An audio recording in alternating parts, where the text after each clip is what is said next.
All right. All right. Here we go. I'm going to start for real. Real In a start second. right now. It's going to go. And here we go.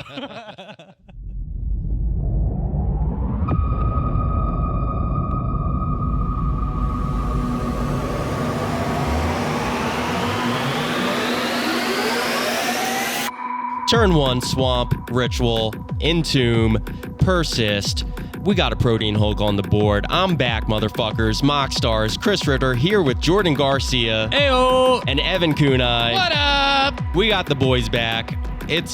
We're popping off. It feels good. Check out our link tree, like, subscribe. I just heard that we have a new follower. We got a new subscriber on iTunes. Today?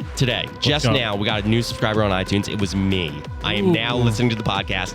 I appreciate that support. I missed a podcast, and now I have content that is new to me to enjoy and listen to. How about everyone else get on there, like, subscribe, link tree. You know the whole deal. Let's just get past this and get right into it, right? Get into the freaking sauce. All right, so we got a couple topics to start, and then we got a main topic, which is cubes, and there is spice all over these cubes. Yep, we've been These are playing a lot spicy of cubes. cubes. A lot of cube on Arena. We're building cubes. Yeah. We got a lot to talk about. Yeah, we want to talk about a little bit of the history of cubes and then how it pertains to you as our viewers. Like, if you're not familiar with cubes, how do you get into cube? How do you cube? How do you cube? But before that, we got a few news topics. We're talking about the spiciest 30th anniversary proxy, that's what I'm calling it, selling today for a pretty Official high proxy. Official proxy sold for quite a high ticket number. And we're also talking about MaRo's end of year recap. We're also going to be doing our top Dominaria Remastered picks. What to get before you move on to new Phyrexia. And by new Phyrexia, I mean new Phyrexia, not old new Phyrexia. I mean, We have to get through one of the least exciting sets of all time. yeah, Before I we mean, get to nobody's Phyrexia. talked about Dominaria Remastered.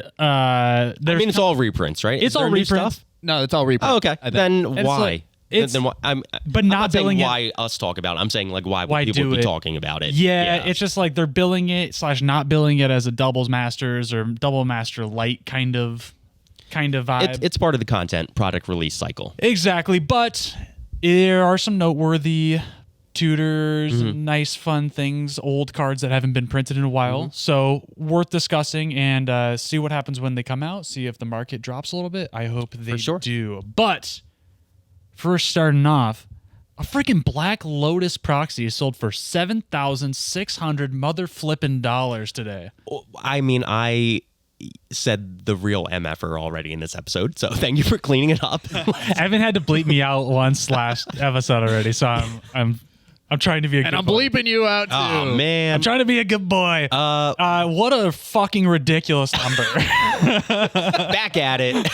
Can't keep a good man down. It is $7,600 for a piece of cardboard that is not even a Legal. real piece of cardboard. What Can't play does it. the real deal go for? Just for a price That comparison. is a great question. The cheapest one, or not the cheapest one, but a decent rated one I could find was $42,000. Okay. And that is not even for the alpha original. That's like an unlimited, definitely heavily played, probably correct. creased. You're talking like 100K. maybe somebody sharpied it and they erased the Sharpie again. And, Yeah, I would say Yeah. your standard estimate's probably around 50K. Okay. Like for one of these. So so it has, 15 to 20% of the value of a crappy real one. Yes. Right. Yes, it does. Which I think is greatly exponentially overinflated because I can get a non-tournament legal proxy Black Lotus alpha, like that could pass for the real thing, for about $5 US. Yes.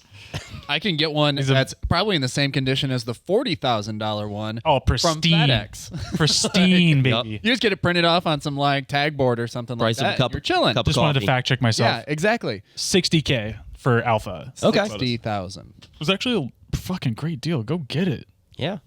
Pick it up. It's one of those things where the 30th anniversary, the whole thing was botched. Like A boondoggle. Yes. We all got hornswoggled by it. And it's Well just, played. I don't have a good one to follow Jordan, that up. come on. I don't have anything for that. Well, the deal is that when these prices started dropping, like nobody knew what they were going to go for. There was like I saw a Wheel of Fortune for $3,500.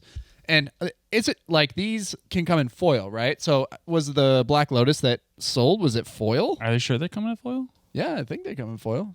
I don't know. I don't- know enough. I don't think they're foiling I these. don't- I think Oh, it's the okay. secret layer that had a chance to be randomly foiled. Oh, okay. So, yeah, I'm just. But I getting mean, my wires crossed. why are we putting these Too much ideas in product Hasbro's overloading head? your brain? Like they're going to do the 31st anniversary edition, and it's foil proxies. Yeah. You know? The whole thing, it just The 35 freaks the year high hell. anniversary. I don't know. I'm just $7,600. Like, go out. I don't know who's collecting this. This is not a wanted collector's item because it I has- mean, there are collectors. I there know are there people that are. just collect sets, and they're going to look Yeah. at this the same as everything else. I mean, that's kind of who the market was for Yeah. intentionally. So I think it's very interesting that like, things are only worth what people are willing to pay for them. True. So nobody knows really what these cards are going for or what they're worth right now. It's kind of like those serialized cards that just came out in Brothers War.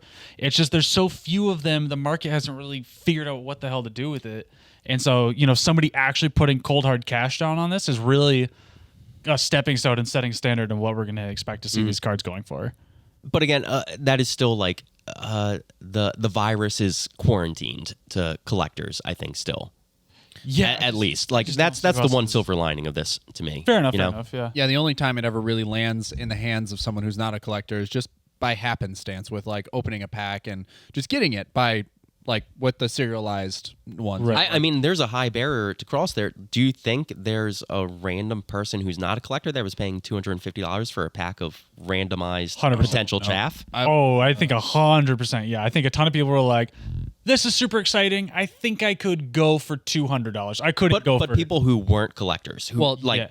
Yeah, so like if you went to Magic 30 and you paid for like the pass Okay. all weekend, they just threw in packs. They threw in packs of these. okay, for but free. also the barrier there is you're going to Magic 30. Yeah. You also Yes, you it was are. also So- the VIP package. Yeah, Yeah, so I'm it was, gonna lump them. $800 pack. I'm gonna lump them into the Those category of are- like sub whales or like dolphins or something, whatever you want to call it. Like Sea lions. they're associated. There's Yeah. a penumbra. Yeah. Right.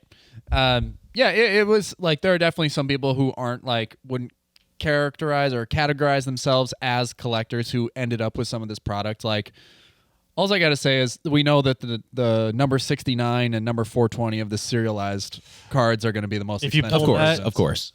Hit us up. Good on you. Hit us up. We'll pay whatever you want. Well, also something spicy happened this week. MaRo released the end of year recap. Yeah, he did a little Q&A on his Blogatog, his Tumblr page.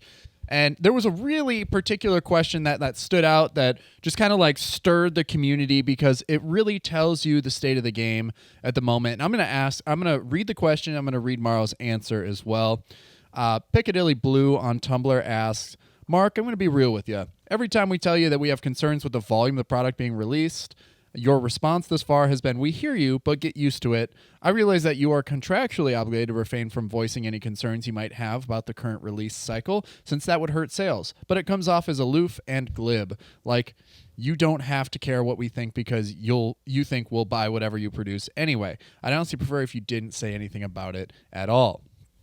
And then Mark Rosewater responded by saying, much of Magic's success over the years has come from us trying new things. Most of the time, those new things were initially met with a lot of concern. Change is fundamentally scary. And the most notable thing from his answer, he said, the metrics of success we look at include play numbers, sales numbers, digital numbers, social media metrics, and market research. For the last 3 years, the metrics have not just been good, but the best we've ever seen. This year, Magic made over $1 billion, which is a first. And that is to end the quote. It just seems so tone deaf to what the question's concern was. Which yes, the- yes. what Saying you're doing we is- made a lot of money, Yeah. so ultimately we're right. It's is fine. Very tone deaf. Did you hear how much money we made? Yeah. It's fine. He was like, so Mark, I just want to bring it up. You've been pretty tone deaf with the community lately. What do you got to Like, say about that? What are you talking about? And he's holding stacks of bills up against his ears. I mean, like literally, the guy. No hate, no shade to the guy. Like I'm sure I know he it's cares not. and everything, but it's literally his job to launder the reputation of this corporation to the community. That is his job. That is what Mark Rosewater is there to be. He's there to launder the reputation Yes. of this corporation to the community. Yeah, currently the top comment on Reddit is, when people fear that you're sacrificing the long-term health of the game in pursuit of short-term profit, pointing to large short-term profits will not reassure them. Yeah, pretty much exactly right. Yeah, it's a bit. Yeah, I think Ritter hit it right on the nose. It's his job.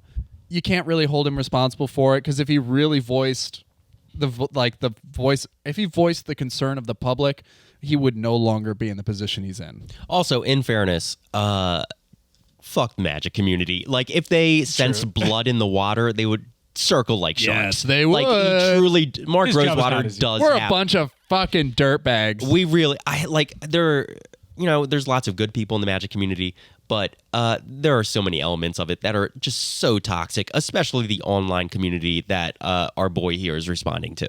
Right. He has to literally give them nothing. He has to give them Yep. an answer that they will accept, while also giving them no room to attack him at all, because they will, like you said, circle like sharks. It's pretty high stakes, high wire stuff when you think about it. Yeah, Yeah, totally. really 100%. It's like being like the speaker for the president and just, hey, Yeah. he did this fucked up thing today. I'm sorry. Yep. Yeah, it sucks.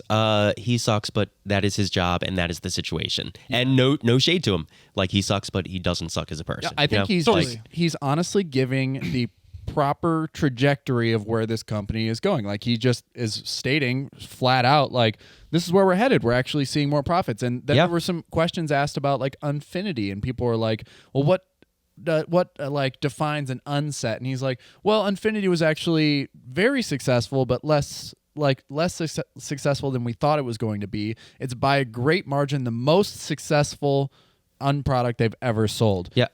And so they're like, well, what metrics are you using? Well, he just flat out stating that the player base is so much larger than it used to be. And so, yeah, we sold a lot more Volume product. will be Yeah, higher. you can sell Exactly. more crap to more bodies. It's and again, that's their job. Yep. Yeah, you can talk about the purity of the game all you want, but that is what the situation is right now. What I find concerned is like they've just found this huge influx of new players, new customers, and it's just and so all of a sudden their metrics aren't matching what their actual volume is. So it is just looking like they have amazing numbers, which they do.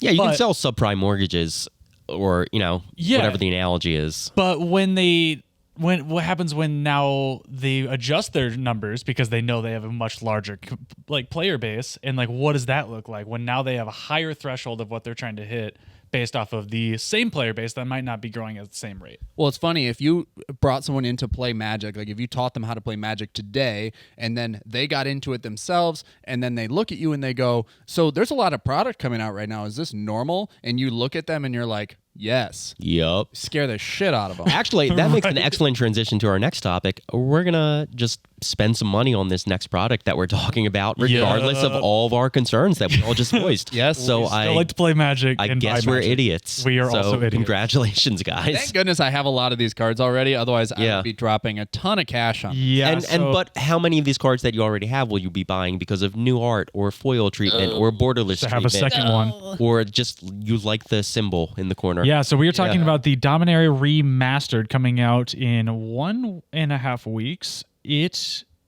looks pretty promising. It's got a lot of cards that hasn't been printed for a long time.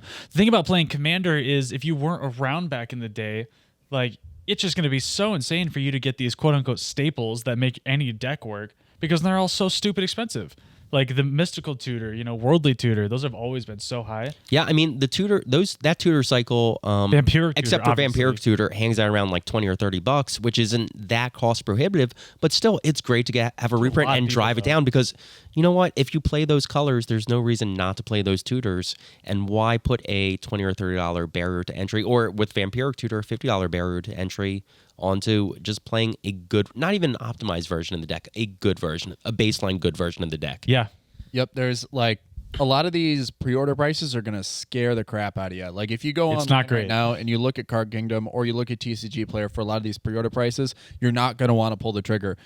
It's Don't buy 'em actually right now. yeah, it's actually not a terrible pack price. I think it's $6 a pack, just a little bit higher than your standard set. So it's technically a premium release. Definitely a set that you can feel good about gambling on by buying packs. Right. It's only Gamble reprinted in this set, by the way. Ooh, spicy. Hey, way to shoehorn that in. Hey. It's only draft boosters and collector's boosters. There are no set boosters this time around. Yeah, they're doing those retro border foils in the collector boosters. Yep. And Very hot. every rare and mythic has an alternate art borderless or a old border counterpart. So- Right now, it's looking like Enlightened Tutor is the most expensive. of Really? all What's the that going tutors. for? There is a $40 pre-order price on it. Jeez, yeah. Do not buy any of these right now. Let these come out. Nobody knows really how this market does not know how to anticipate this set. So let it come out, let it flood the shelves, and then prices will drop because we're seeing reprints that are actually more expensive than cards that have already been on the market. Yeah, unless the artworks are better than what they used to be in the past. Like these new prints are going to be the cheapest versions. Yeah, like of all the cards. Jordan and I were talking earlier about High Tide, where like I love some of the older artworks on High Tide, but in terms of what the aesthetic of the game is right now, maybe this version is much better. And I definitely play better when all the cards in my deck seem right. The aesthetic or the vibe is correct. Right. And so like maybe this new print of High Tide is for you, and I could see that being a card that's going to be above the original printing's price. Yeah, I was actually concerned to rewind a little bit with Brothers War. I was actually a little concerned with these commander decks being printed in all old border because they have notoriously goofed the old borders in foil for the last few years, ever since they started reprinting like in that style. And it was actually surprisingly fresh. Like to see some newer cards in an old border setting. So like I'm excited for this set in the way that they're going to take new artworks like the Force of Will and with such a old school artwork, a new old school artwork, and put it into an old border, and it's going to be probably the most sought after version. Yeah, can't say enough. The art department over at Wizards is crushing it. Whatever qualms we have with the rest of the company. It is important to delineate the two. They are owned by Hasbro, which they can't help anymore. But even their sets are banging. Their sets are great. Like Kamigawa was banging. Brothers War keeps getting better and better every time I play it, honestly. There are definitely some secret layers I wish they would push back to the artist and be like, hey, give it another shot. Yeah, they like to push to the edge of weird sometimes. Yeah, they're trying to like push out so much product that at times some of the artwork that does get approved, like the Allosaurus Shepherd from Double Masters. Chris Pratt. Yeah, the extended art. That just anatomically wrong almost in every way for the dinosaurs. It's just not a great look. Just push it back to the artist and say, hey man, I know that you might have put in like 3 or 4 hours of work on this, but just give it another shot. Just dismissive. Just 2 more hours, and I think we'll get there. Hey, buddy, put another sketch down. Yeah, one card that I'm really excited about Dominaria Remastered to like bring to the forefront.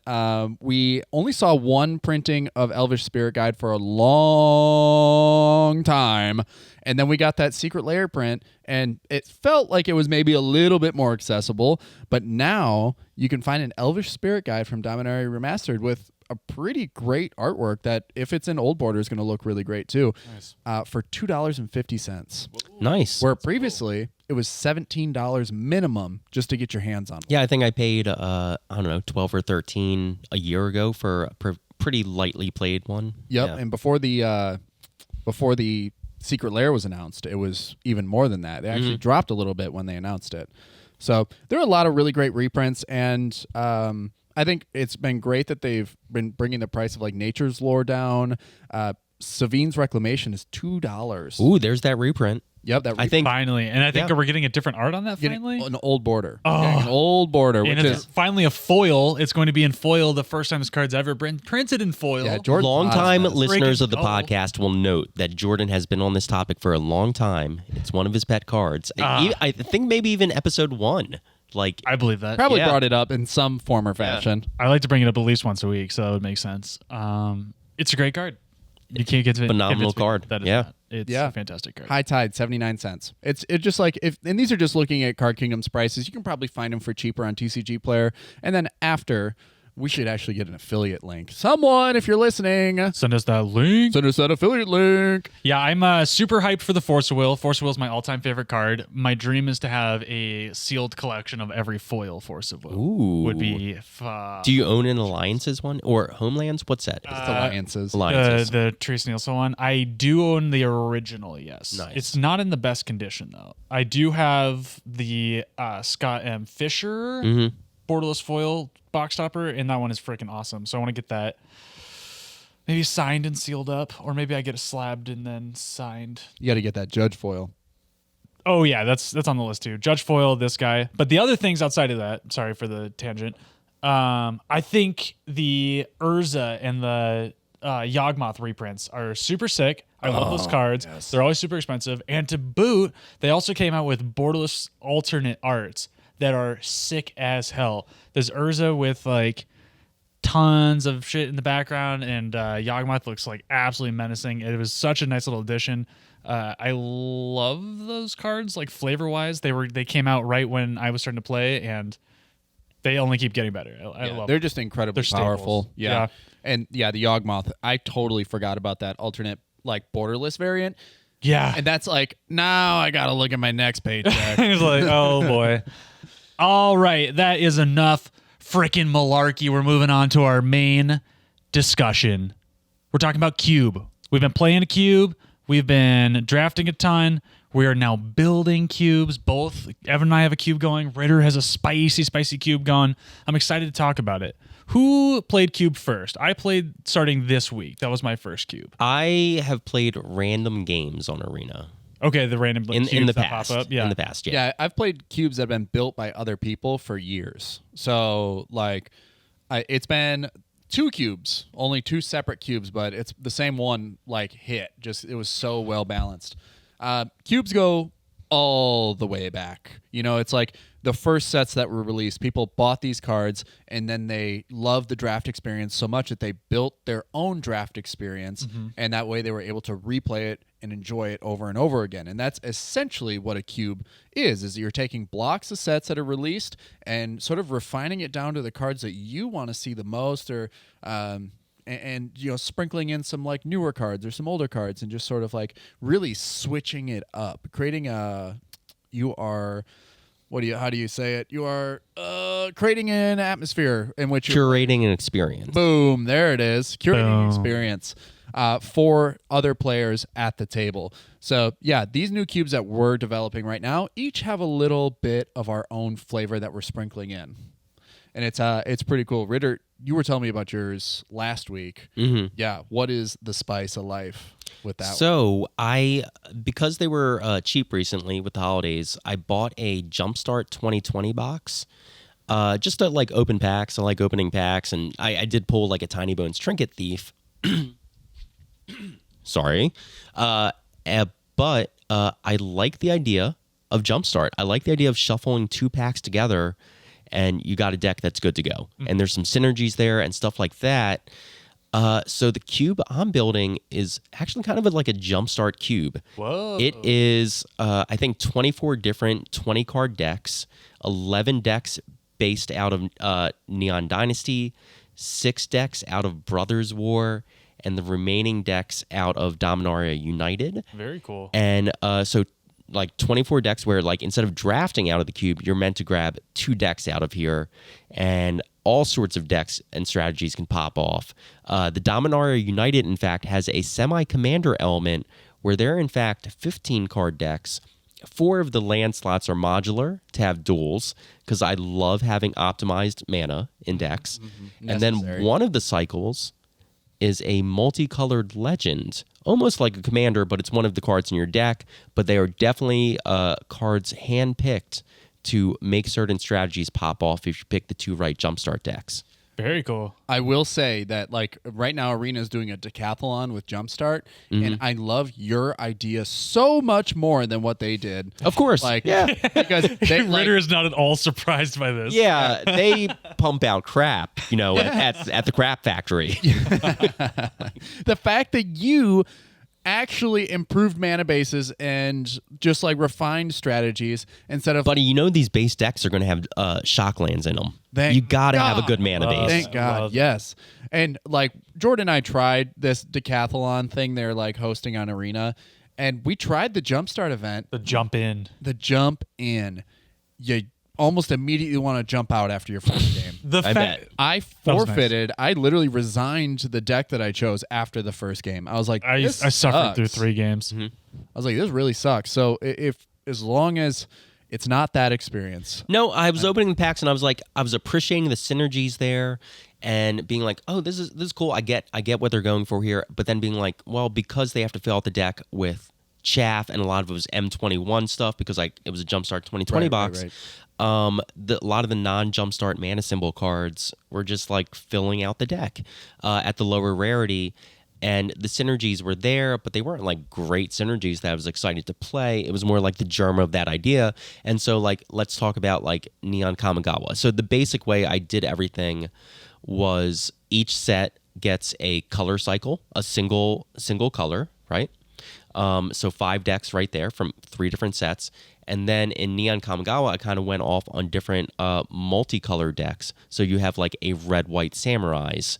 You have blue-green-white Moonfolk. You have like things of that nature that have, you have a 2 of in an occasional situation. You might have a 3 of a card at like the common or uncommon slot, just to like make it a good deck still. You know what I mean? Consistency. Yeah. Yep. Yeah, it was. I want a little bit of gas Yeah. to the experience. Yeah, I remember opening that Jumpstart, the original in 2020, and you just open 2 packs and shuffle them together, and that's kind of the beauty of it. And I getting a pursued whale as your top end was just the worst feeling in the world. Yep. Yeah, there's a lot better cards that you could have as a top end, Yeah, no, your cube is actually like got my brain, my wheels are turning right now, because now I'm just like, oh man, I didn't even think that you Very could just do interesting. 20 card stacks. Of And think about this too, strategies. like within a set. So let's stick with Neon Kamigawa. Within a set, there's card cycles too. So in each of the 5 colors, you can ensure a card from each of the cycles. So each of the channel lands go in each of the monocolor decks. Each of the March of goes in each of the each of the invokes go in each of the colors. Yes, dude. And then you choose like a top deck, not necessarily legendary creature, but like a high end creature to top it out. And then you go down from there, like what synergizes with that, and fix the mana base, make sure you can color fix, and everything works out, and go from there. Like there's lots of things, like what they're doing with set design, again, doing great stuff at Wizards of the Coast in terms of set design. And so you can look at Neon Kamigawa, and there's like, you can make 50 different 20 card decks that all make sense conceptually. Yeah, when we went and did that draft, there was someone we met there, and I was just like, if you're just learning how to play Magic and you like what you just experienced here from Neon Kamigawa, just take this deck and then just start putting in like multiple copies of these cards to make an actual deck, and you're going to find out that it works incredibly well. That. Yeah, to expand on that, that's just... Yeah, I love it. think what I'm really loving playing Cube is like, it's just like we've been getting early into drafting and limited as a whole, and it's just like gassed up. It's like you don't have to deal with all basics because you didn't draft any non-basic lands, and like it's just a little more. It's a little more gassed. You get better cards, better synergies. You can kind of do some more degenerate shit. But you get new experiences still. Constantly new experiences. I've been on this holiday break and I played this cube draft on Arena probably 10, 15 times, and it was super interesting. Tons of cool things. I made tons of different combo lines and different strategies. Some that I thought were just super far-fetched and ended up taking me like 5 and 3 and stuff like that. So I did okay with those. And the concept of just applying that to the Jumpstart approach, where you're actually just pulling gas and going to have like a good time, that sounds really, really, really interesting. I know Evan's going to love the mono red deck with multiple copies of like Rabbit Battery and things of that nature. That is literally my shit. Anytime I see Rabbit Battery, I get so excited because it's such a good card. It's undervalued. It is. It's really good. It's Still trying to decide if Cloudsteel Kieran makes it into the format, because that might stall some games, but I know that's another pet card that you'll love to see. Oh my god, snappy games. My Marisi Goad modified deck was loving that. Just the target was to funnel until you got the Cloudsteel Kieran, and then just punch everybody, and you couldn't lose the game. So when you finally got to the last player, the only person who could win was you. So yeah, sounds fun for one person at the table. Sounds really Absolutely fun. worst. It was really fun for me. The cubes I've played in the past were not necessarily like as curated as I would have hoped. Like it was my first experience in playing that format, and it was just a pile of good cards. And we played it so that every land was like 5 colored. So it is a bit of a flex on the rule, and I think that There is where, a format that does that, right? Where it's just like, or I'm thinking of a different game where like you basically generate 1 mana of whatever you need every turn. Yeah, and this was essentially the same thing. And so you just get like gas, and you realize that Grave Titan just warps the whole cube. You know, it's like if you get Grave Titan, you win the game. And so that's where Balancing you have to issues. yeah, you have to like balance out the cube, and like eventually you take that out and you put something else in it. Hopefully, you know, can contribute to the vibe that's going on. And like Jordan and I have taken that idea and wanted to like flex the rules a little bit. I mean, you were even in on this for like the brainstorming section of this cube, but we wanted to like, I love Mutate. And I don't think Mutate gets its time in the light enough. It was in one set, and they haven't returned the mechanic at all. Not even in like one of those expansion sets. Not freaking once, dude. Nope. And they even have 5 color. There's all the creatures in 5 colors, right? And then you have all the shards, which represent one of the apexes. There's 5 shards that represent the apex. So you can use all those triomes. You can create this like really cool Mutate strategy. But then we were like, we really love Neon, like Kamigawa Neon Dynasty too. Exactly. And I love Modified. And so we made that little rule switch so that mutating is now considered to be modified. Yeah, just that one little switch, and then I was like, because we were talking for weeks of like, what are we going to do with our cube? What's the direction? And we were kind of talking and came up with that. And then since then, I think we just had such a laser focus on what we want to do.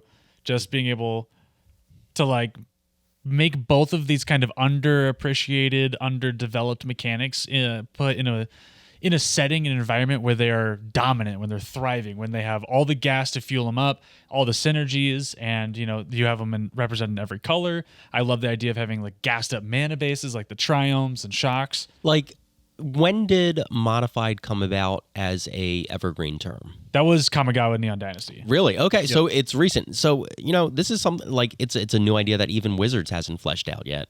This is crazy that you're doing some groundbreaking work here. There's almost like poison counters coming back as toxic. Yeah, like where it's just like we thought about it more. This is how to make it more fleshed out. They could errata it to eventually be this, and then just continue on the modified keyword train. That would actually be pretty great. Yeah, I would like to see. Or with Surveil, where they've looked at these things and been like, oh, actually, we have all these mechanics that work already together. Yeah, and then we just realized that like when we wanted to do that with like Mutate, that there is actually some uncards. Like there's one in particular, like one of the unsanctioned singularly one good card. One great card. Surgeon Commander. It's a legendary creature, Wombat Bat Chameleon. That says whenever you augment, enchant, or mutate a creature you control, draw a card. And so it's something. Yeah. It taps for one of any color. So it's like, wow, this is actually be a great pull. Yeah. You just tunnel mutate. It's ends up being like a great card draw engine. So you can plug things in there like that don't necessarily like overpower the cube, and I think that's going to be a great addition. So on that idea to like mutate and to modify, what I'm having trouble with the most is figuring out other lines of strategy, because I have such a laser focus on that. Right. Finding the 550 cards that are going to comprise this cube has been probably the most difficult. You don't want to just like give everyone the best pile of toys for the biggest Voltron and yeah, right, exactly. Watch them rock 'em, sock 'em. And yeah, well, because if you pass on a mutate creature, it's not coming back. If that's like the deal. So I also have to have multiple lines of strategy, and that was the beautiful thing about Arena that Jordan was talking about, was that you could you could actually pass on all the best shit in the pack and just pick the card that is going to play the strategy that you want to play. Like Jordan, you tunneled Flicker so much. I played probably 7 drafts, and then I was like, I'm going to change it up. And I did Flicker, and I grabbed like an Ephemerate, the Micromancer, which grabs a 1-drop instant or sorcery, and because I had a few others too. And then I had Displacer Kitten. And then I saw it happen, and I was like, I'm just going to keep doing this. It is so much fun. Nobody ever drafted it, so I just got to keep pulling it. It's one of those things like if you just pull the key pieces, nobody else has the key pieces now. Yeah, and it's, really good synergization between cards is as good as optimization of having cards that aren't necessarily the best in every context but work super well together is as good as having all the best It's cards. having just a flesh gore in hand sometimes. Synergization. Is that a word? It is not. I would love a t-shirt that says synergization. I started saying the word and I felt trapped in the grammar sold of it the with so sentence. much confidence. I'm glad you walked through it, went through that with us. Yeah, it's to expand into it. essentially all you need to do to get into Cube is go out, like, remember all those drafts you loved. Remember all the times you went out as a player and you open packs with your friends, you pass them around the table, and then you just threw those cards in a pile of chaff when you were all done and went on with your lives. Just go back through those piles, put together some of those favorite cards that you saw, like synergizing with one another, maybe put in a couple copies so you can help refine those strategies. It doesn't need to be one-ofs like I think a lot of people have gotten used to with Commander. It can be multiple variants that you can keep seeing the consistent pieces over and over again and just see how it goes. Yeah, maybe you'll find redraft it. Yeah, maybe you'll find like an old deck that you had from a draft that you really liked. Like I remember having the Jukai Naturalist Invigorating Hot Springs draft deck at pre-release for Kamigawa, and I want to 100% put that in this cube that we're doing. Yes, 100%. So yes. like you're just gonna cycle back, and that might give you the inspiration for like a synergy that you want to see and that you want to allow happen, or maybe that you want to like focus and maybe promote a little harder, like modified, which is exactly what we're doing here. Invigorating Hot Springs in this modified cube is gonna be crazy. It makes every creature that you've mutated have haste. Yes. So that's kind of nutty. It's so good. I love it. But yeah, like looking back on Amonkhet, the set I first got involved with, I would love, because there's been Neg1 encounters all throughout the history of Magic. Like you love Neg1 counters. I love by the way, Hepatra. Yeah. Yes. So like imagine Yawgmoth from earlier this episode. Yes. So like imagine just building a cube where like Hepatra can be like the general of the deck, and then someone passed me a Yawgmoth right now. You got to be kidding me. Right. So yeah, that's like the power that you can sort of like extrapolate on, and I'm pretty sure that in the cube on MTG Arena they probably avoided putting Hepatra in there because Yawgmoth was in it, and there was a lot of Jund sacrifice strategies. So yeah, that strat would have been way better had Hepatra been in it. I think Neg1 counters are something that they're looking at in terms of scaling power. Like I think it's just too strong at the moment for a lot of like. Well, it upsets a lot of the strategies. And they also have like keywords like persist and stuff that like or what's the +1/+1 version of that? Oh, Undying. Yes. That already are in place, that once you start having more opportunities to generate those counters, they unintentionally synergize in ways that it snowballs out of control. Yep. So it's cool to, I don't know, just boil a strategy down and really refine it, and then just relive those moments over and over again. And that is essentially the heart of Cube. Well, I mean, I can connect this back to an earlier topic, which is Mark Rosewater's State of the Game, saying that 100%. Magic is so successful right now, blah, blah, blah. But the game is a different thing than it was for many players that have been playing for many years right now. And a cube is an opportunity to curate your experience a little more, where, you're creating your own rule set. I'm creating my own deck building rules, and we are creating a version of the game that feels more right for us. We have all the tools, thankfully, that were provided to us by Wizards of the Coast, as well as, great proxy sites to make this available to us. And we're making our own version of the game, so we're still able to enjoy it, and we're able to ignore crap like the 30th anniversary, like proxies. Yeah, I think like Commander way back when it was created was kind of an opt-out format, so you can get out of it. But now it has just become that like completely it's sold out, overproduced, sold out. 100%. So Cube has always been around. It's not anything new, but I think it's what's really exciting to us is giving us that opportunity to opt out of this rat race. There is no way for Wizards to print cards just for Cube, I think, right? They haven't figured that out. Not for our weird ass cubes. Yeah. No way. Oh, that's just curating a draft experience at that point, and that's all the master sets are. Master sets, I would say, are probably your greatest. Like that is as close to Cube as they're gonna get. Right. Plus, you can always update your cube with new cards. Like that's never gonna change. Like I was just looking at a Legacy cube, and they had Steel Seraph in it, so brand new. But you're getting all the old school cards. You don't have to wait for Sheldon and the committee to ban a card that is unfun when you face it, and you don't have to have uncomfortable Rule Zero discussions or anything that is bad to you about the experience of playing Magic. It's good vibes only. It is truly just a wholesome, enjoyable Magic play experience. Yeah, you're bringing the 8 players you want to be there to the table to really enjoy this cube. You can bring new people in, sure. It's just you Rule Zero that in. You just say, hey, this is the cube we're playing today. It's kind of cool. You can and hyper focus, modified or mutate or whatever you want to do. Or, I have a niece and nephew right now or whatever. Like, if when they're old enough, if they want to play the game, like having like a Jumpstart cube is going to be great. Like, here's some stuff ready to go for you. Let's have some fun. Just pick up and play. Like that is like what's most exciting. And it's something that's very, very hard to do in Commander is to pick up and play. Like either you go to a local shop and you just don't find anybody, you don't find anybody you like, you don't find anybody that plays the same power level as you, because that's another concern. Mm-hmm. Like this is just, there is no option. You just show up. Would you say from day one, how long did it take us to, or let's say you guys, because I'm the new joiner here, to curate the pod that we have right now? For we Commander? actually did pretty well, I would say, but I think it took us probably 8 months to get from 2 of us to 8 of us, and that's what we've been playing for years. Yeah, and you dipped into connections you had in the community already, brought people that you already knew used into to play the with pod. back in the day. Yeah, So, but I'm saying like start to finish, from like you guys playing like 5 years. Yeah, 5 years to get like a full great pod of like people we know.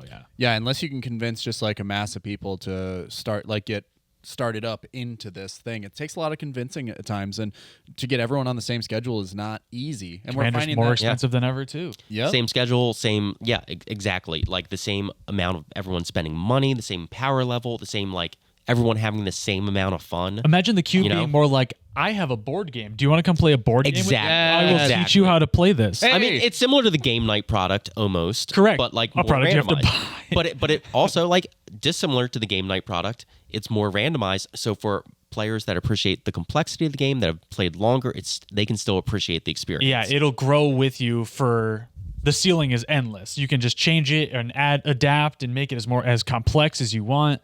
Like even on Arena, they're now starting to add historic and alchemy cards to it, and that's getting crazy. There've been a couple times where I can't quite put words to the thought today, like being our vacation being a sweatbox of magic, and that was it right there. That the cube is a board game. It's board game. It's a board game that is now like. Let's hang out. Let's freaking play some Magic. Yeah, just sit. Let's just play some Magic.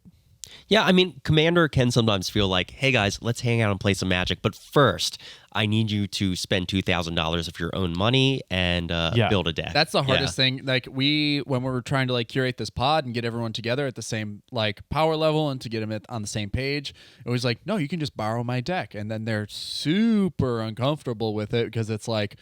Yeah, it might be like a $1,400 deck. And it's not like you're super comfortable handing that out either. Right. You know, it's like people you trust that you give it to, but it's one of those things where, it's just getting harder than ever to get people interested in playing Commander. That's why we've been screaming about proxies like forever. It's just like it is the easiest way to get people in over that price tag hump. Yep, and we just saw the Play to Win had a great episode where they played precons at the table, and most notably their episodes go probably about 20 to 30 minutes like on the long end, and then this one was over an hour and 10 minutes long. It's just like sometimes, man, these games, these are people who know exactly what they're doing, what their plays are going to be. They've thought about it as it's gone around. They were the trying table. to find that win con the whole time, right? They're hyper refined their strategies, as much as they could with a precon. And imagine going to a table and you're like, I want entry level Magic. And I think that's exactly what we got with the jump in on Arena was, hey, this is entry level Jumpstart. And it was miserable. It wasn't refined. Which is so interesting because it was technically a competitive setting. Yeah. It's like you have to play freaking Goldfish before you can get to the next game. Yeah, it's like imagine a competitive Commander tournament where people can only bring precons. I mean, entry level doesn't mean diluted. You can still have complexity. You can still have synergies. You can still have like lines of play and things going on.